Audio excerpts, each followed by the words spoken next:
اللہ تبارک و تعالیٰ کے نبی علیہ الصلوۃ والسلام نے ہم تک جو بھی کچھ پہنچایا ہے اس کی تصدیق کرنا کہ وہ صحیح ہے، اور اس تصدیق کے بینر تلے مان لینا خود بخود آ جائے گا، اور جس کے اندر مان پیدا ہو جائے گی اللہ رب العالمین کے یہاں وہ امن میں آ جائے گا۔ ٹھیک ہے جی، یہ ایک چھوٹی سی نسبت اور ایک چھوٹا سا جو ہے نا بس آرڈر ذکر کیا ہے۔ ایسے نہیں کہ ایمان کے یہ معنی ہے جو ہم نے آپ کو بتائے ہیں۔ ایمان کا لغوی معنی امن دینے کا ہم نے بتایا ہے، اصطلاحی معنی تصدیق کرنے کا بتایا ہے، لیکن نتیجہ یہ ہے کہ جو اللہ کے رسول علیہ الصلوۃ والسلام کی تصدیق کرے گا کہ آپ اور آپ کا کہنا برحق ہے، تو وہ آپ کی بات کو مانے گا بھی، اور جو آپ کی بات کو مانے گا اس پر عمل پیرا ہوگا، اللہ رب العالمین کی ناراضگی سے بھی امن میں آ جائے گا، مامون ہو جائے گا۔ تو نمبر 3، انبیاء کرام کی دی ہوئی خبروں کی تصدیق، جو کچھ بھی فرمایا صحیح ہے۔ ایمان کے درجات، نمبر 1 قانونی ایمان ہے جو دنیا میں مفید ہے۔ قانونی ایمان کہاں مفید ہے جی؟ دنیا میں قانونی ایمان کا فائدہ ہے۔ کس اعتبار سے؟ مثال کے طور پہ کسی کو آپ کو جاننا ہے، بھائی آپ کا نام محمد سلمان، کسی کا ہے تو نہیں کبھی کسی کو برا لگ جائے؟ چلیے ہو بھی تو فرق نہیں پڑتا، مثال دے رہے ہیں، ابھی ناراض مت ہوئیے۔ کیا نام ہے جی؟ محمد سلمان۔ اس سے کیا پتہ لگا؟ آپ کلمہ پڑھے ہوئے ہیں۔ وہ الگ بات ہے کہ بائی برتھ مسلمان ہیں یا بائی چوائس ہیں۔ ابھی سعید بھائی نے اشارہ بھی کیا تھا نا کہ ہمارے ساتھ ایک بڑا دقت والا اللہ کی بہت بڑی نعمت بھی ہے کہ ہم ایسے گھرانے میں پیدا ہوئے جو پہلے سے مسلم گھرانہ تھا، لیکن اس کے ساتھ ساتھ اس زمانے میں جس میں ہم جی رہے ہیں، جس میں رواجی جو ہے ذہن بن گیا ہے، ایک مصیبت بھی ہے ہمارے ساتھ کہ ہم نے بس باپ دادوں کو جو کرتے ہوئے دیکھا ہے وہی ہم کریں گے، ویسے ہی کریں گے، وہ صحیح ہے یا غلط ہے اس سے کوئی فرق نہیں پڑتا۔ اگر گھما پھرا کے آپ بات لے جائیں گے تو کچھ ایسی ہی ہو جائے گی جو مکے کے کافر کہا کرتے تھے، انا وجدنا آباءنا، ہم نے اپنے باپ دادوں کو یوں ہی کرتے ہوئے پایا ہے۔ تو ہمارے اندر نا وہ تڑپ نہیں پیدا ہوتی، وہ لگن پیدا نہیں ہوتی جو ہونی چاہیے۔ جو بائی چوائس مسلمان ہوتا ہے، آپ ایگزامپلس دیکھیں اپنے آس پاس میں، نیو مسلمس ہیں، پہلے مسلمان نہیں تھا بندہ، وہ مسلمان ہوا، اس کا جو ایمانی لیول ہے وہ اس کے اعمال سے ظاہر ہوتا ہے، اس کے اندر عاجزی کتنی ہے، اس کے اخلاق کتنے اچھے ہیں، اس کا بات کرنے کا ڈھنگ کیسا ہے، وہ جب کسی سے ملتا ہے تو کتنی پیار محبت سے ملتا ہے، وہ جب اپنے رب کے سامنے جو ہے سر بسجود ہوتا ہے تو کتنے بہترین انداز میں سجدہ کرتا ہے، وہ جب اللہ کے گھر میں آتا ہے اس گھر کا کتنا احترام کرتا ہے۔ ہم چیک کر کے دیکھ سکتے ہیں۔ ایک لطیفہ مجھے یاد آیا، چھوٹا سا ایک واقعہ اشارہ کرتے ہوئے آگے بڑھتے ہیں۔ وہ کسی کمپنی میں کچھ کام کرنے والے ملازم تھے، تو کچھ ملازم جو ہیں جلدی سے جاتے، نماز پڑھ کے آ جاتے۔ ایک صاحب جو ہیں وہ بہت دیر تک نماز پڑھتے رہتے۔ تو کسی دن جو مالک تھا اس نے پوچھ لیا کہ بھائی آپ نماز تو وہی وقت کی پڑھنے جاتے ہو، ایک ہی وقت کی، اور اتفاق سے غالباً وہ غیر مسلم رہا ہوگا جو ہے کمپنی کا مالک تھا۔ اس نے کہا صاحب اصل میں مسئلہ کیا ہے، دیکھیں ہم ہیں خاندانی مسلمان،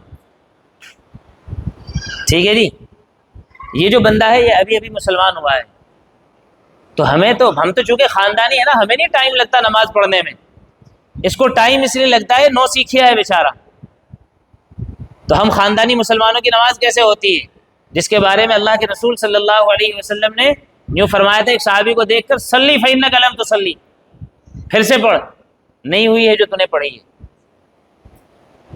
جلدی جلدی سے پھونگے مارنا، حدیث پاک میں اس کی ممانعت آئی ہے، اور ہمارا حال یہ ہو گیا ہے، اللہ معاف فرمائے، کتنا سمجھائیں، کتنے فرائض بیان کریں، کتنے واجبات بیان کریں، کتنا نماز کا مسنون طریقہ بیان کریں، اور قصور ہے اس میں اگر آپ معاف کریں تو ان پیٹ شرٹس کا بھی جو ہم پہنتے ہیں، اتنے ٹائٹ لباس ہوتے ہیں کہ آپ ان میں تشہد کی حالت میں صحیح بیٹھ ہی نہیں سکتے۔ اب اس کا نقصان کیا ہوتا ہے، آپ ایک سجدے میں گئے تو وہ جو بدن کا کھچاؤ تھا تھوڑا سا وہ وہاں رہے گا، تھوڑا اس سے آرام ملے گا۔ اب جیسے ہی آپ بیٹھیں گے دو سجدوں کے درمیان پینٹ آپ کو بیٹھنے ہی نہیں دے گی،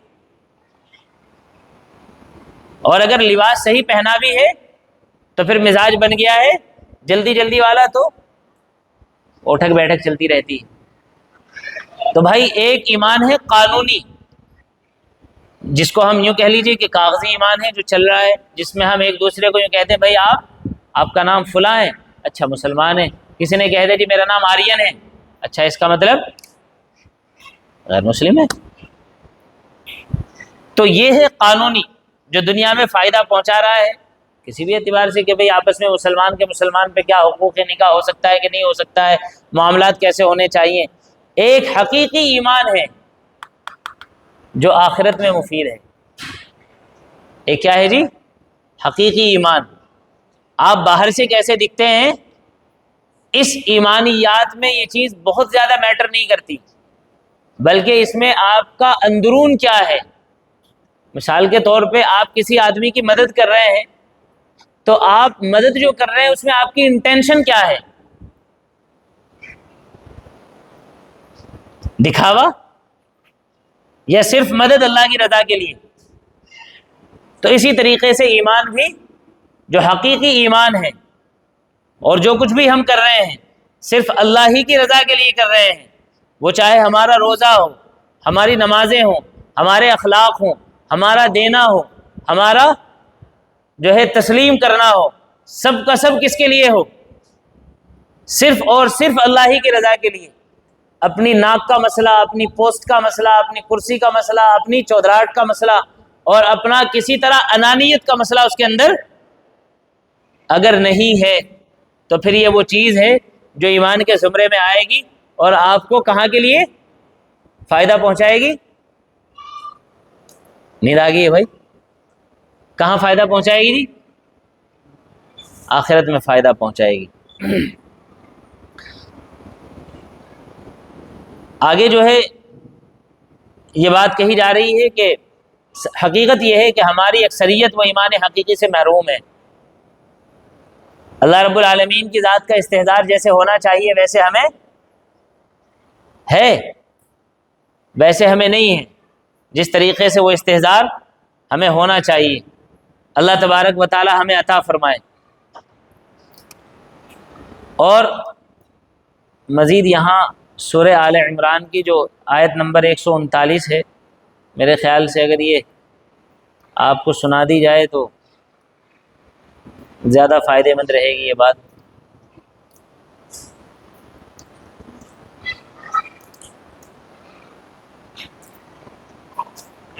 اللہ اللہ اللہ ڈھونڈنی پڑے گی، چلیں جی آگے بڑھ جاتے ہیں۔ احادیث تو آ رہی ہیں سامنے، آیت نہیں آ رہی ہے جی۔ چلیں آیت نمبر سورہ آل عمران آیت نمبر 139، چلیں اچھا آگے بڑھ جاتے ہیں۔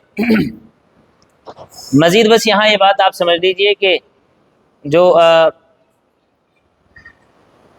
ایمان حقیقی کے جو حصول کے ایمان حقیقی کے حصول کے جو ذرائع ہیں وہ کیا کیا ہو سکتے ہیں۔ نمبر 1 اچھے لوگوں کی صحبت۔ نمبر 1 کیا ہے جی؟ اچھے لوگوں کی صحبت۔ نمبر 2 جو ہمارے پاس اسلاف اور بزرگوں کی سیرت ہے اس کا مطالعہ۔ سب سے زیادہ جو بینیفیشل ہے اور سب سے زیادہ جو پاورفل چیز ہے وہ ہے سیرت النبی صلی اللہ علیہ وسلم۔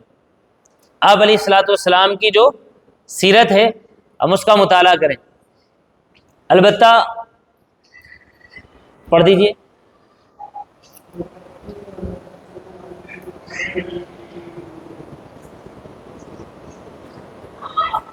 تو نمبر 2 پہ کیا بتلایا بھائی؟ سلف صالحین کی سیرت، اور اس میں سلف صالحین میں ہم نے پن پوائنٹ کیا ہے کہ سب سے پہلے ضرورت ہے کہ اللہ کے رسول کی سیرت کا مطالعہ کیا جائے۔ رسول اللہ علیہ الصلوۃ والسلام کی سیرت ہمیں زندگی کے تمام میدانوں میں ہیلپ کرے گی۔ ہم باپ ہیں، بیٹے ہیں، ٹھیک ہے جی، بھائی ہیں، یا جو ہے ہم کہہ لیجئے کہ رہنما ہیں، لیڈر ہیں، سیاسی قائد ہیں، یا پھر دینی اعتبار سے جو ہے لیڈرشپ ہمارے ہاتھ میں ہے، اور ساری چیزوں میں جو جو بھی آپ گن سکتے ہیں، آپ کے ساتھ غم کوئی لاحق ہوا ہے، آپ کو خوشی کا کوئی موقع پیش آیا ہے، یا کسی نے آپ کو ستایا ہے، کسی طرح کی کوئی بری خبر آپ کو پہنچی ہے، ٹھیک ہے جی، ساری کی ساری چیزیں جو آپ کے تصور میں آئے گی انشاءاللہ تعالی سیرت النبی صلی اللہ علیہ وسلم سے آپ کو روشنی مل جائے گی۔ اور مزید یہ امی عائشہ رضی اللہ تعالیٰ عنہا سے کسی نے سوال کیا تھا، امی جان آپ ہمیں محبوب کے اخلاق کے بارے میں بتائیے، تو آپ نے امی عائشہ رضی اللہ تعالیٰ عنہا نے بہت پیاری بات جواب میں ارشاد فرمائی تھی، کانا خلقہ القرآن، محمد رسول اللہ صلی اللہ علیہ وسلم کے اخلاق دیکھنا چاہتے ہو، آپ کی ذات دیکھنا چاہتے ہو تو جاؤ اللہ کا قرآن دیکھو، محمد رسول اللہ صلی اللہ علیہ وسلم کی شان پورا قرآن ہے، آپ کی ذات ویسی ہی ہے جیسا قرآن بیان کرتا ہے، جیسا قرآن چاہتا ہے۔ تو انسان کا تعلق کس سے مضبوط ہو جائے؟ اللہ کے کلام سے مضبوط ہو جائے اور رسول اللہ صلی اللہ علیہ وسلم کی سیرت سے مضبوط ہو جائے تو انشاءاللہ تعالی ایمان حقیقی حاصل ہو جائے گا۔ نمبر 3، قرآن کریم میں خاص طور سے جو آفاقی آیات ہیں، قرآن کریم میں کون سی آیات ہیں جی؟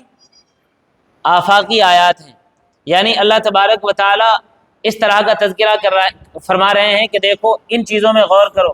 مثال کے طور پہ ایک آیت ذہن میں آئی ہے، ان فی خلق السماوات والارض واختلاف اللیل والنہار لآیات لأولی الالباب، اور اس طرح کی بہت ساری آیات ہیں جن میں اللہ یہ فرما رہے ہیں کہ دیکھو یہ ہماری نشانیاں ہیں، اور ان میں عبرت حاصل کرنے والوں کے لیے، نصیحت حاصل کرنے والوں کے لیے کیا ہے جی؟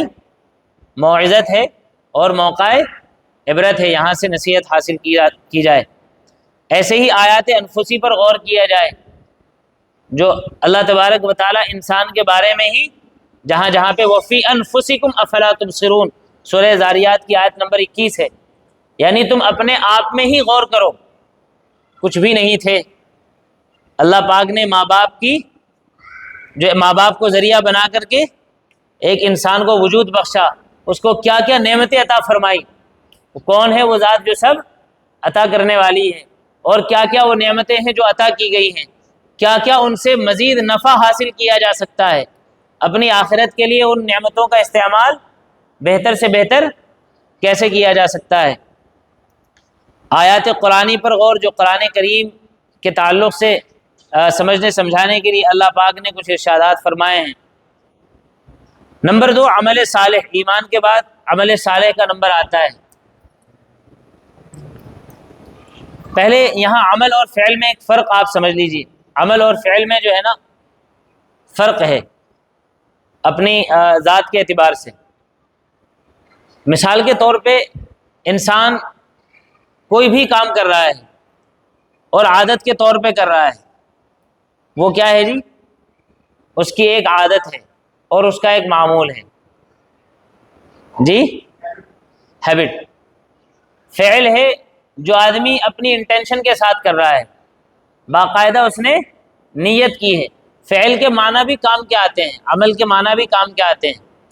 ہم اگر اردو میں دیکھیں نا، عمل کے معنی بھی کام، کوئی عمل، فعل بھی کوئی کام کوئی عمل۔ فعل جیسے ہم حدیث پاک میں سنتے ہیں کہ اللہ کے رسول صلی اللہ علیہ وسلم کے اقوال بھی اور آپ کے افعال بھی، یعنی آپ کی باتیں بھی اور آپ نے جو کچھ کیا ہے وہ بھی ہمارے لیے کیا ہے؟ راہ یابی کے لیے مشعل راہ ہے، یعنی سیدھے راستے پر چلنے کے لیے جو ہے لائٹس ہیں، روشنی ہے۔